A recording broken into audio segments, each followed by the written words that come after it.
आज हम लोग पढ़ने वाले हैं कोऑर्डिनेट ज्योमेट्री का 10th क्लास का पूरा वन शॉट।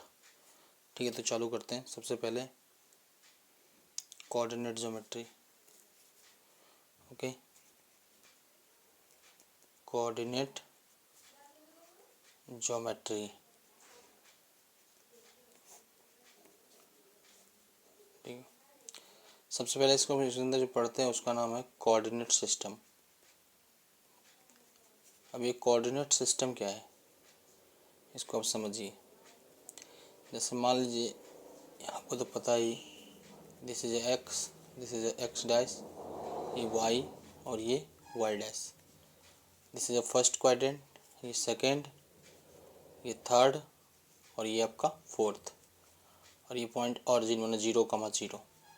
इसमें पॉजिटिव पॉजिटिव, क्योंकि एक्स भी पॉजिटिव है, वाई भी पॉजिटिव है। इसमें एक्स निगेटिव है, वाई कैसा है पॉजिटिव। इसमें एक्स कैसा है निगेटिव, वाई भी कैसा है निगेटिव। आप यहाँ देखो, x negative y negative, x कैसा है इसमें पॉजिटिव, वाई कैसा है निगेटिव। ठीक है, तो ये हो गया आपका कि कौन सा क्वाड्रेंट में कौन पॉजिटिव रहेगा कौन निगेटिव रहेगा। जैसे मेरे को क्या करना है, जैसे सपोज कीजिए मेरे पास कोई पॉइंट है 3,4, इसको मुझे शो करना है।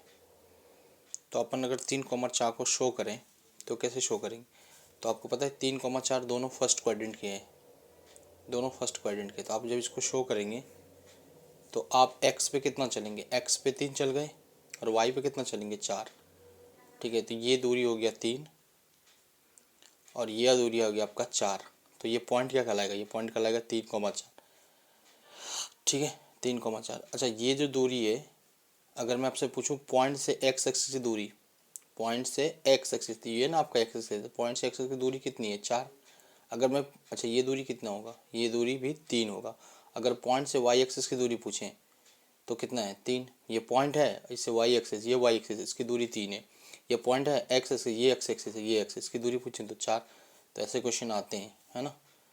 ऐसे हो गया पॉइंट से 3,4 से वाई एक्स की दूरी। तो वाई एक्स की दूरी क्या हो जाएगी 3। बस उल्टा बोलना है आपको। अगर देखो ये पॉइंट है एक्स और वाई, अगर वाई से दूरी पूछेंगे 3 बोलेंगे और एक्स से दूरी पूछेंगे तो 4 बोलेंगे। तो ऐसे क्वेश्चन पे थोड़ा ध्यान रखना है। ठीक है, अब आ जाते हैं थोड़ा सा आगे। आगे जो इसमें सबसे पहला चीज़ हम पढ़ते हैं ना, उसका नाम है डिस्टेंस फार्मूला।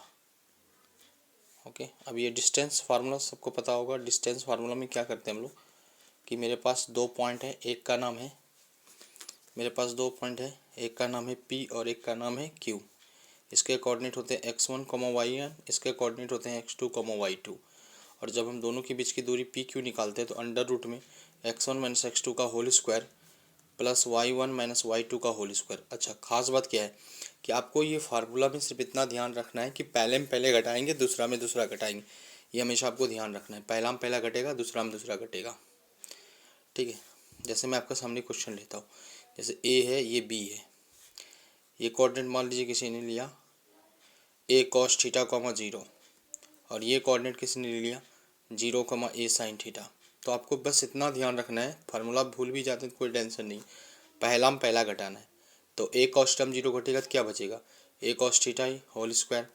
अच्छा, प्लस दूसरा में दूसरा घटेगा, ए साइन थीटा में 0 घटाइए, 0 में ए साइन थीटा घटाइए, एक ही बात है। तो हम क्या करते, ए साइन थीटा में 0 घटाते तो क्या बचेगा, ए साइन थीटा का होल स्क्वायर।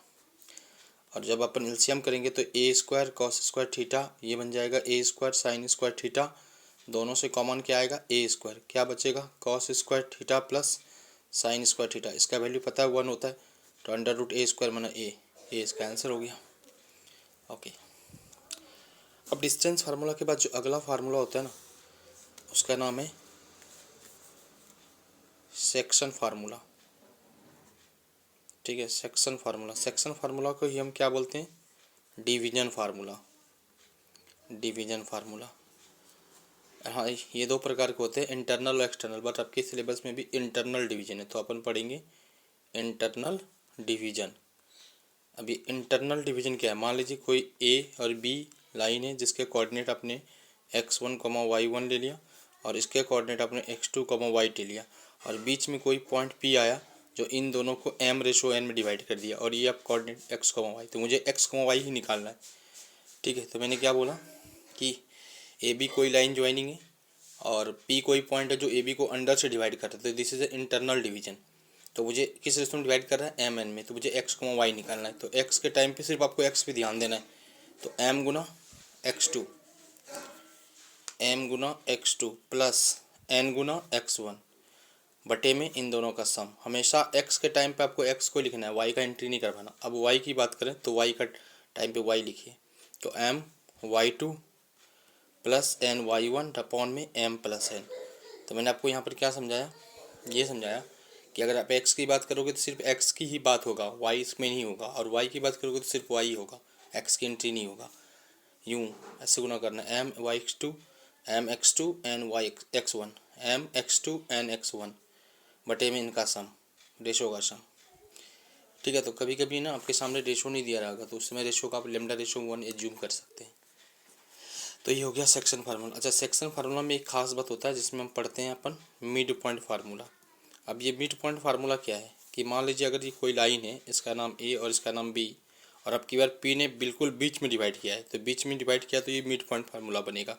इसका कोऑर्डिनेट x1 y1 मान लेते हैं, इसका कोऑर्डिनेट x2 y2 मान लेते हैं, इसका कोऑर्डिनेट अपन xy मान लेते हैं। आज के दिन x बराबर हो जाएगा x1 plus x2 divide by 2, और y के टाइम पे हो जाएगा y1 plus y2 divide by 2, क्योंकि अब की बार रेशो सेम हो गया। अगर रेशो सेम हो जाता है तो वो मिड पॉइंट हो जाता है।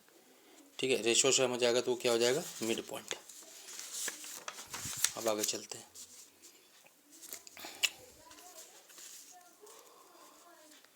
सेक्शन फार्मूला के बाद अपन जो अगला पढ़ते हैं वो है एरिया ऑफ ट्रायंगल।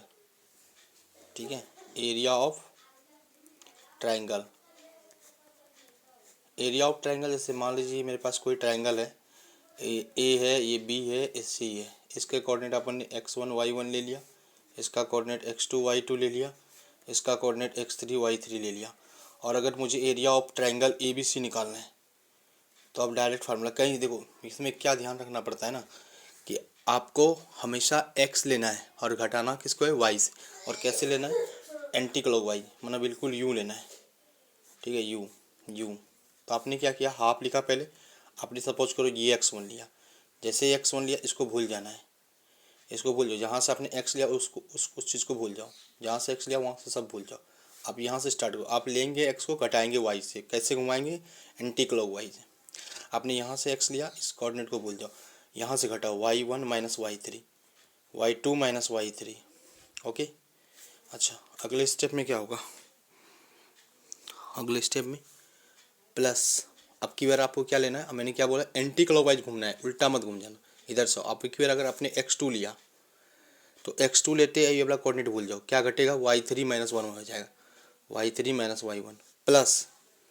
अब की बार देखो आपने x1 भी ले लिया, x2, अब क्या बचा, x3। जैसे आपने x3 लिया तो इस कोऑर्डिनेट को भूल जाओ, अब y घटाना है, y1 minus y2, y1 minus y2, और ये आपका फार्मूला हो गया।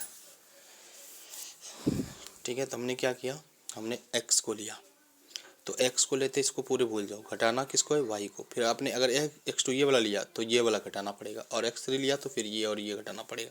जहाँ से x लेते हैं वो वाला y नहीं घटाते, उसके ऊपर जाकर घटाते हैं। अच्छा, इसी का एक और तरीका है कि ट्रायंगल इक्वल टू हाफ लिखिए, आप direct x1 y1, x2 y2, x3 y3, और फिर वापस में जहाँ से स्टार्ट किया वहाँ पर इंट कर दी, इससे भी आंसर आ जाएगा आपका। अच्छा, इसमें एक कंडीशन है, कंडीशन क्या है कि इफ़ एरिया ऑफ ट्रायंगल जो है, area of triangle equal to 0, then points are collinear. Collinear मतलब संरेख। अगर एरिया का ट्रायंगल 0 होगा तो पॉइंट्स कॉलिनियर हो जाएगा। ठीक है, अब उसके बाद आगे चलते हैं। अगला जो अपन पढ़ते हैं इसी के अंदर, उसका नाम है सेंट्रॉइड। अभी सेंट्रॉइड क्या है, जैसे आपके पास सपोज करो ये कोई ट्रायंगल है जिसका नाम है ABC।